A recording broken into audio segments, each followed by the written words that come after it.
Welcome back to the workshop, and I've done quite a bit of work and just really kind of buckled down and got a lot of work done, and I did not turn the camera on. I just really needed to get some stuff done, so I did a pretty thorough cleanup of the body here. Got all of the electronics, as you can see. Remember, that's the pickup cover that I fixed. I actually rewound the pickup. I think I described that in an earlier video. I didn't get to show that. I wanted to, but just every time I turned the camera on, it just stuff didn't cooperate, and it seriously takes 2 to 3 times longer videotaping all of this stuff than it does to just do it. And got a call from the owner today, and he's kind of anxious to get the thing back, and I don't blame him because I've had it for a while. So anywho, I spent some time and got some stuff done. So the pickup is in, all of the electronics are back. I polished this and it looks pretty good. It's not perfect, but it looks pretty good. I polished that. Again, I used some of my semi-chrome polish. Got everything put back in. Remember, there was a big gash in the finish there, and I fixed that, filled that, and all that. So everything's looking really good. Cleaned up pretty well. Let me just show you the back.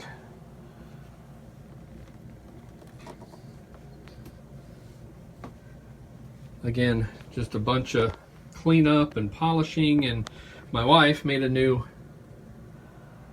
a new cushion for the back. So I got the snaps installed. The snaps are pretty simple. Basically, you put a hole in the fabric. What I did is I screwed on the new bottom part of the snap. Let me just bring the kit over here and I'll show you. I don't know. I don't remember, it's been a while. Anyway, there's essentially 3 pieces to it. These are the ones I used for the guitar. So I screwed 8 of these into the existing holes. Here is the actual top of what you're seeing, the top of the snap. And that goes, once you make your hole in the fabric, this goes up through that hole. There's the kit came with this. Oh, the kit came with that. It's a metal piece. So you lay that in there. Fabric's on top. So imagine the fabric with the hole in it. The other half of the snap then goes like so on there. And then there's a punch down tool, and that goes down in there, and you whack it with the hammer, and it mushrooms out that center piece there. Gets mushroomed, and that's what holds it all together. So there you go. That's kind of the snap deal in a nutshell. Again, that's not difficult to do. It's just, a little bit of time and patience there. The whole thing is just a kit that I ordered. So again, that turned out pretty good. Turned out really good, actually. So just some dust and stuff on there, but turned out really nice, the whole thing. All right, so that's the body. So the tailpiece, let me grab it. I used the chrome. Not sure exactly how I'm feeling about that, but I used the little chrome pin in a few spots, and I don't know if I'm totally sold on that yet, but I think it looks better than it did. All right, the other thing that I've done is wanted to get some matching buttons for the guitar, and so I found these guys, and they were actually clear, and I painted them. So they look pretty good. The paint's still a little bit wet, so I'm not gonna mess with those too much. But I was able to get these three. Remember the fourth, this one was broken, and the volume, the label that had volume, and this one had tone 1. I think the other one said volume or volume 1 or something like that. And then there's the distortion and the treble bass boost. And now, oh, by the way, for the electronics, if you remember the intro video, this treble bass boost, when I turned that, everything went dead. There was a wire that I fixed underneath here. So all of the electronics work. I do not like either. I don't like the tone at all with either of these turned on. So he probably won't either. But everything does work now. So tone works here. Volume works, of course. This is the distortion up and down, and this is the boost pot. So up and down for the amount of boost. The tuner for the G that emits that G tone. Again, I showed you that in the original video as well. So, all right. So what I'm going to do is I'm going to just take these and I'm going to put them on top. We're actually going to use this volume. I know it doesn't exactly match from the writing, but it's better than not having anything at all. So we'll have volume, tone, distortion, treble, bass, boost, and these three I was able to get these off without damaging them. And I'm going to just use some super glue, and because these came in a set, they're volume, tone, and so I'm going to super glue, just use a little bit of super glue and attach these to the top of that. It looks really nice, and I think he's going to like it a lot. The buttons are going to look nice on there. They're not exact original, but they all match, and they'll work. So, but I have to let that dry for a bit. Anyway, I just thought I'd bring you in and give you an update as to where I am. And I apologize for not turning the camera on during a lot of this work, but I really needed to just get some stuff done. And again, it takes 2 to 3 times longer if I'm trying to record than it is to just get the work done. So I will film some of the rest of it, especially once I go to put the neck on and do the setup and get it playable, and maybe even go to the other room, plug it into the bass amp, and let you hear how it sounds. So I will do some more recording. Just wanted to give you an update. So I'll see you in the next segment. Okay, back with you here. Got the bass on the bench here. Let me just give you a shot of what I've got. You can see I'm gonna marry the guitar and put it back together, the neck with the body, and I've got it clamped in place right now, and I'm gonna try to show you what it is that doing here. Let me see. Let me show you the straight edge first, because this is always the test. I've got the bridge kind of roughly, I'm looking at the location where it was, and that's about where it was. You can kind of see the mark on the body there. So it was about there. Now if I take the straight edge and I run down the fretboard, the neck angle was really bad. Now you can see, at least I hope you're going to be able to see in the video there, I am just clearing the top of the saddle, and I've checked it. I am just barely clearing, which is ideal. So I don't want to get up. I was on the leather piece there, is why it looks so high there. I got a piece of leather under this clamp back here, and I put the ruler on that, so it jacked it way up. But if I come down here, I am just barely above there, which is good because this is in the all the way down position. So we're going to be able to raise this up, which means over time, if this happens to change again, we'll be able to just lower those thumb screws. But what I did is I used, let me grab a piece of it here so maybe you can see. I've got some really thin maple veneer. It's wood. It's actual wood veneer. It's very thin. It's about 20 measured. It's like 24 thousandths thick. And I put three pieces together to shim the neck. So 72 thousandths is what went under here for a shim. And that changed the angle down here. So and I'm way exaggerating, so the neck was going down like this toward the top of the guitar. It needs to go kind of up this way, and I'm of course way exaggerating. But changing this 72 thousandths changed the height down here approximately half of that. And I just wanted to bring the calipers in. I got it set exactly at 36,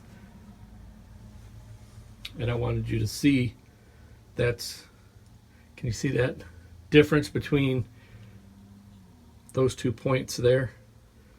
That's all the adjustment that it took at the saddles. So you're really talking pretty low amounts and tight tolerances when you're talking to guitar stuff. Especially when it comes to neck angle. So, so I wanted to show you that. It looks like we're going to be good with the neck shims the way they are. I picked up, let's see if I can show you here. Zoomed the wrong way. Sorry about that. Fire the camera guy. Back you up here a little bit.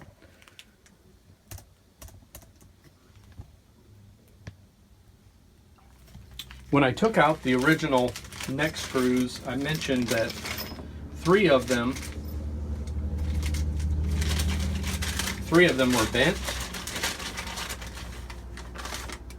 So I decided that I'm just going to replace them. So when I took them out, 3 of the 4 were bent. So I decided to replace them. So I ordered what I would normally order for if I'm working on an electric guitar or electric bass.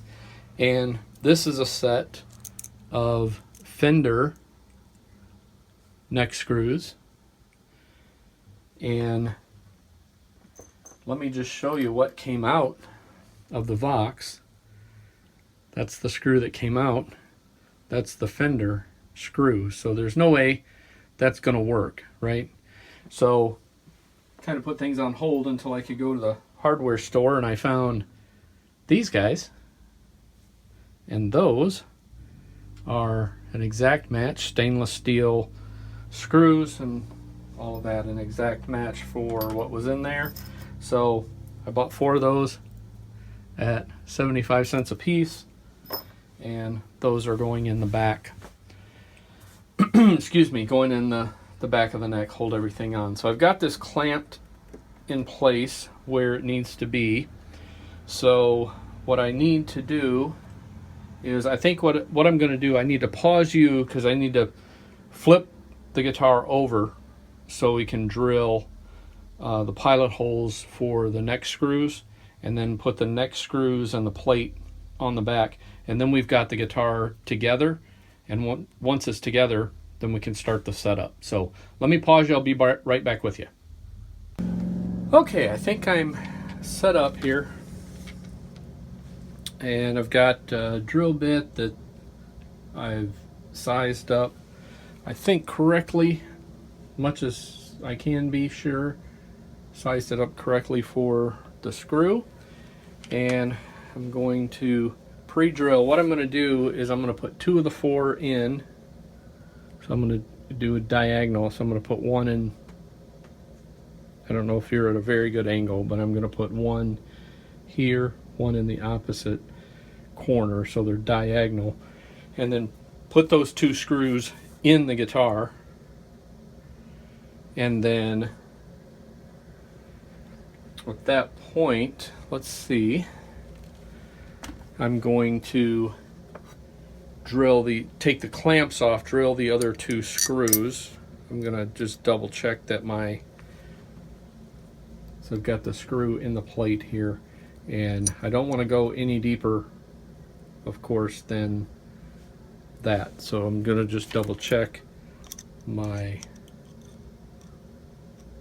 depth of my drill bit there, so I should be good. The last thing you want to do is drill all the way through the neck. So, and we're going to take this pretty easy,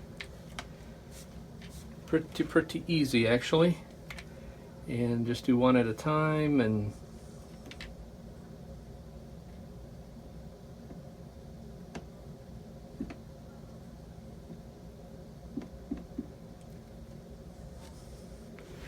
what I'm doing is I'm going to try to hold the drill parallel with the guitar this way, and so just try to hold it, and I'm just doing it by eye, so I'm kind of in the middle of the hole there.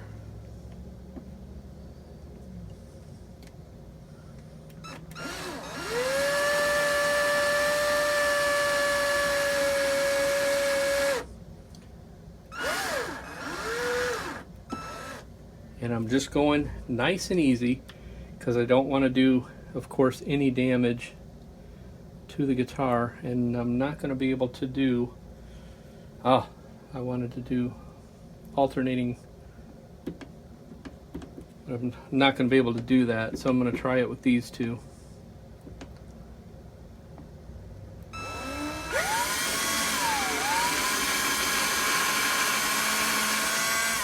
And again, just nice and easy with the drill.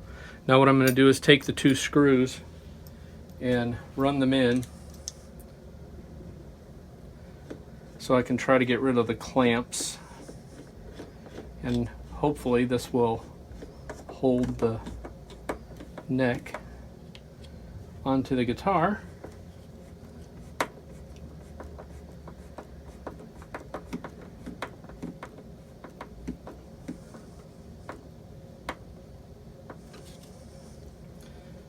So that one went in nice.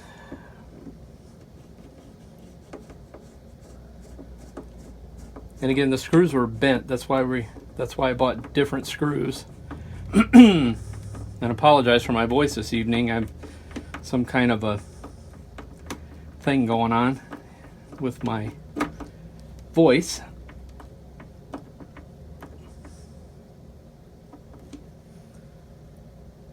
Okay, so those are tight. So I'm just going to take the clamps off.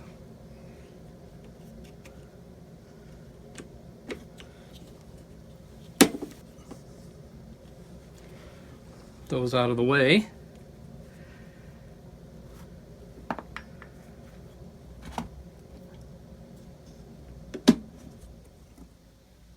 And again, you see the leather pads. When you're clamping the guitar body, don't want to leave marks, so I always use the leather pads. And what I'm going to do, I'm just going to look really, really closely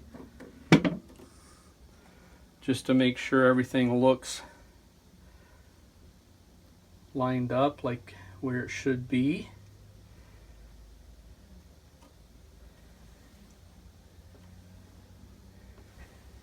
And looks like, I don't know if you can see that,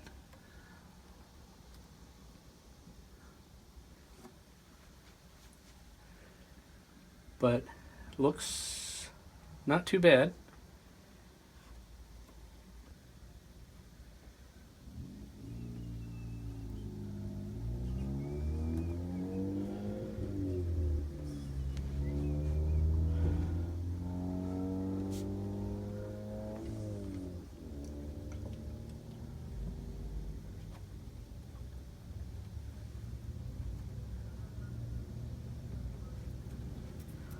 Not sure what that is on the back of the guitar, just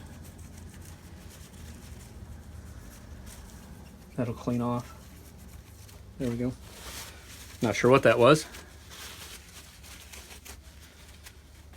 All right, kind of get one shot at this unless you want to fill the holes again. So I'm just double checking that everything is the way I think it should be. It looks really good to me, so I'm gonna go ahead and put the other two screws drilled.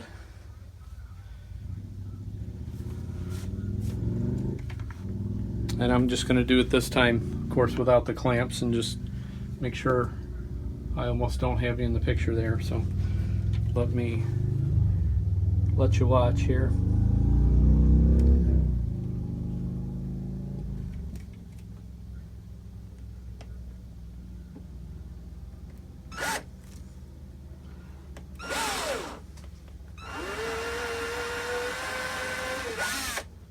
I apologize if my head's in the way, but at this point it's kind of more important for me to be able to see than it is for you to be able to see.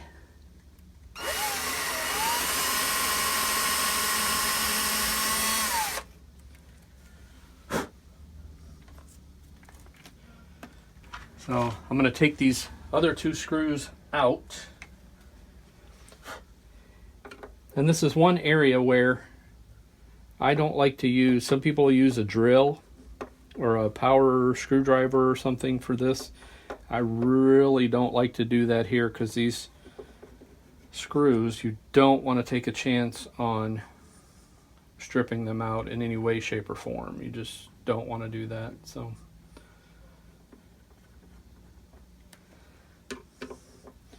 just carefully going to take them out.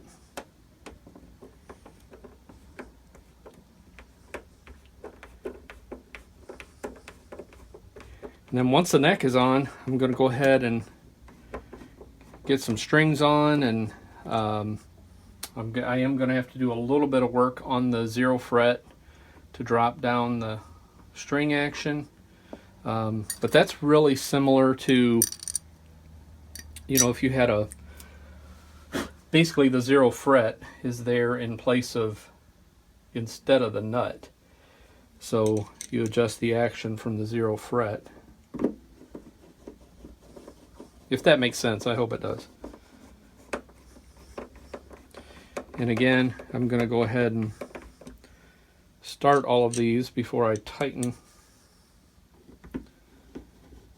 any of them.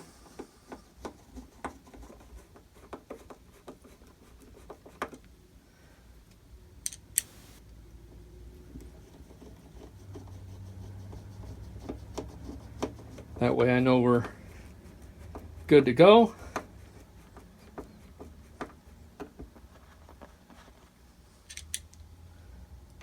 Get this thing playable.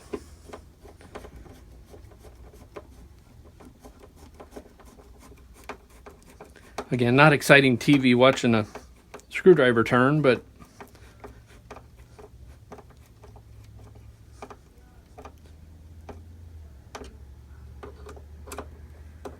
now these, again, it's, you want them snug, not over tight. Don't want to break anything. It's wood and it's an instrument. So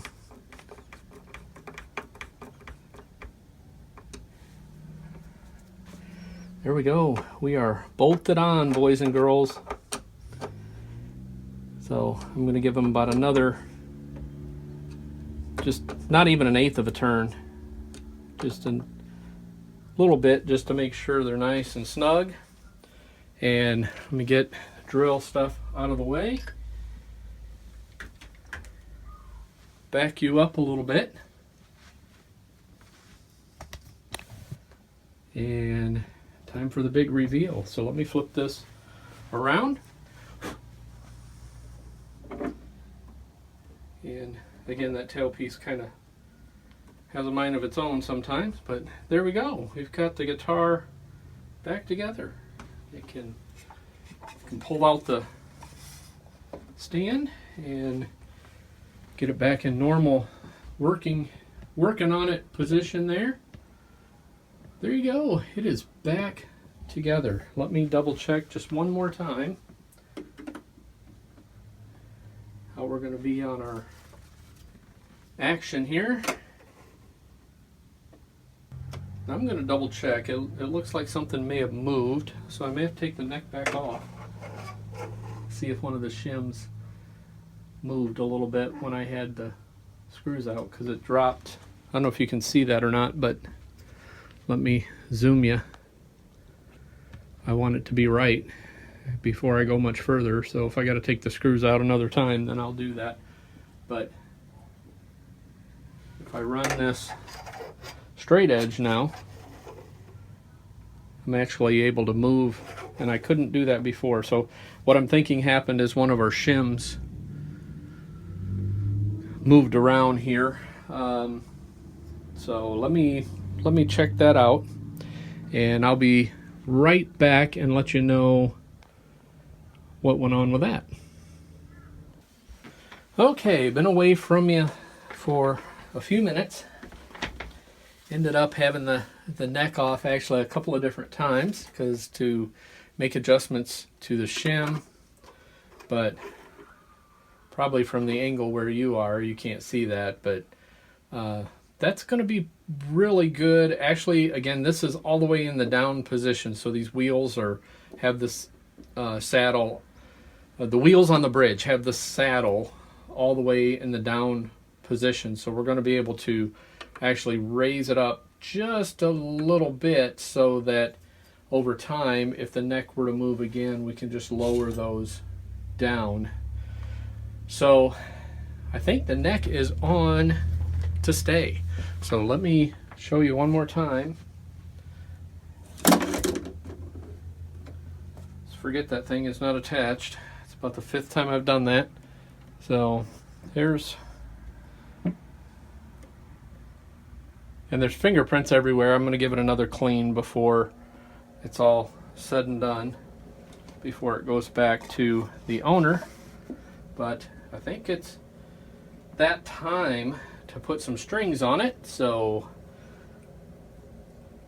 I just wanted to give you that little bit of an update.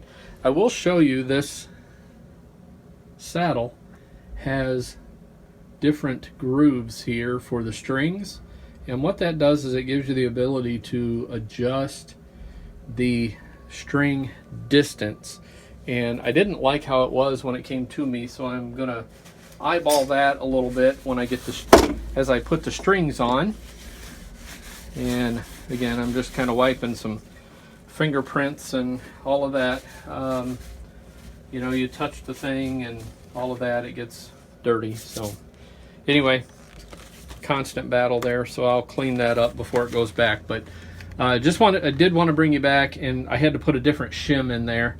I ended up using, let's see, what did I use? I've got some spruce that I ended up using, and instead of the pieces of, I keep wanting to say laminate, but it's not, it's a veneer. I said that in the other video all the time, laminate, and it's not, it's a veneer. And it was actually under, as I was screwing this in, it kept crumbling, so that was not a good choice. So I went with this piece of spruce and made it the right size to put in there. So that's why I was away from you for a few minutes. But here's what's going on here. D'Addario half rounds, 45 to 100, and they're light gauge bass strings, which is ideal for this bass. So I'm going to get this strung up, and when I have the strings on and ready to do some setup, I will bring you back. All right, boys and girls, I've got you back and give you one last update before I think I'm going to go in the other room and I'm going to play it a little bit and see how it does. But let me give you just one more look at this thing. I think it turned out really good. String spacing is pretty good, if you can see that or not, but yeah, string spacing's okay. Let's see, I went ahead and did a lot of the numbers and stuff without you. You've seen me do that setup stuff before. The string height's pretty good for the guy that's going to be playing it. It's a little higher than I would normally have it, but that's what he likes. First fret action is actually okay, so I'm not going to mess with that at all. I was playing it and it felt good. So to me, if it feels good, then it's fine. So again, we're just above. Let me give you the numbers here.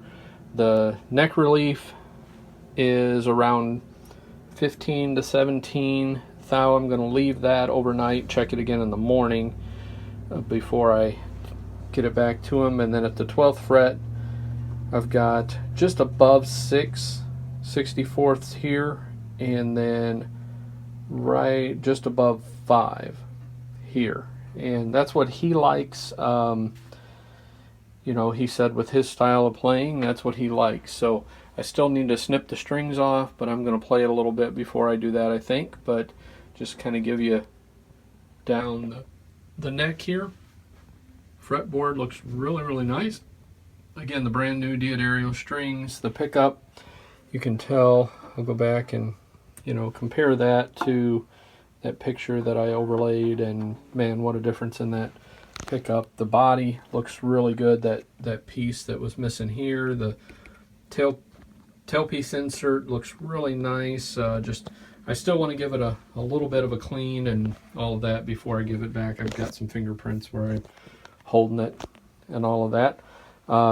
Flip it. I'm going to give you one more view of the back.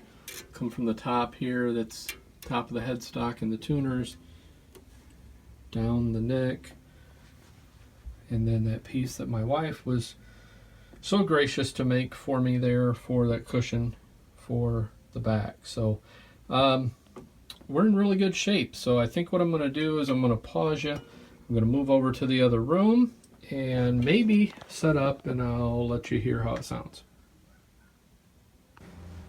All right, welcome back, and probably for you going to be the last segment on this VOX bass. So let me give you another look at it here. And we've moved over to my music room / studio room, whatever you want to call this. It's kind of where I keep all the instruments that I play, and I do some recording on the computer, stuff like that. But everything's set up really nice. The tuners are a little tight, a little difficult to work with, so if he doesn't like that, we may have to address a tuner issue on this guitar. But was able to get everything set up, the string height, neck relief, the pickup height, checked and adjusted the intonation, and got that pretty well dialed in. So, and it makes noise.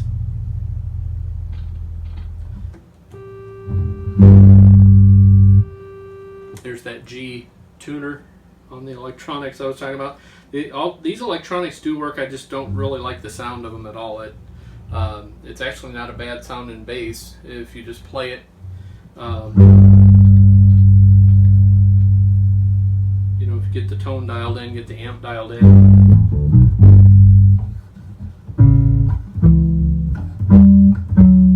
It's not a bad sound in bass, really.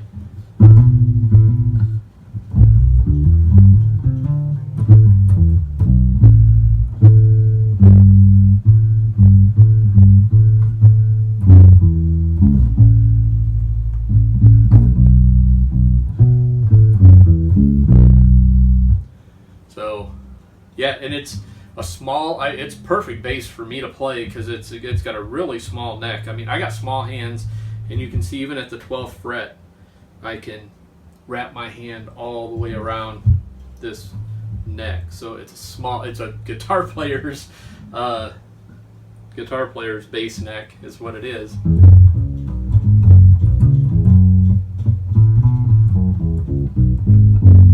It's got a pretty good sound to it. I did rewind the pickup, so that may have changed. I'm sure it did change the tone a little bit, but seeing as how it wasn't playable at all when I got it, and I doubt he played it much, and the strings that were on it were pretty craptacular too. So I think he's going to like it. It's got a nice tone. Like I said, a little adjustment. Maybe even run it through a bass amp or a bass pedal, and get a really good sound out of it. And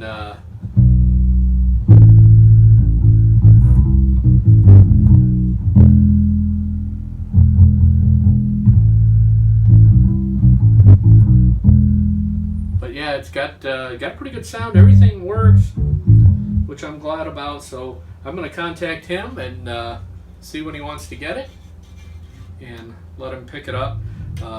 Here's a shot of the back, and that cushion that my wife made.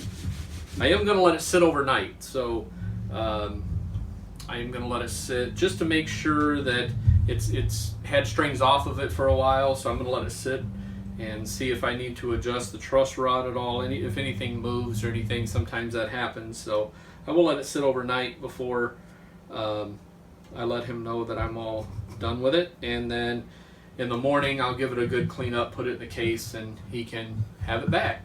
I think he's going to be happy with it. So again, thanks for following along on this project and listening to my ramblings and following along, and I hope you enjoyed this, and I hope you'll thumbs up the video and subscribe to the channel and all that, and I'll see you next time.